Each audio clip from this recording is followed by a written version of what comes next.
ሰላም ተኸታተልቲ ደስ ዩቱብ ቻናል ሀመን ኢኹም ደህና ዲኹም? ኣነ ሰላም እግዚአብሔር ይመስገን። ሀምዛ ኣነ ሰላም ንለኽዎ ሰላም ትኾኑ ባዕድ ሙሉእ ተስፋ እየ።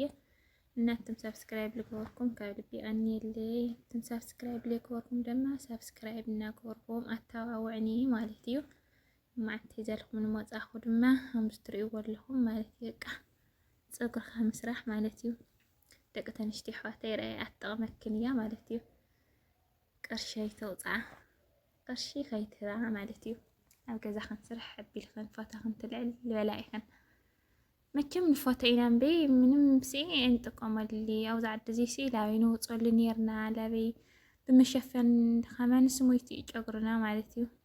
ዋላ ተቆኒንካ ሲ ደገ ትኸደሉ ተኮይንካ ትዘናግዐሉ ተኮይንካ እምበይ እዚ ምንም ሓደ ግዜ ተቆኒናስ ፎቶ ተልዒልና ቃላስ ኢና ንፈትሖም ምንም ዋጋ የውዲ እና ኣብዚ ሕጂ ይባሃል ለይ በቃ ተወዲኡ እዩ ማለት እዩ።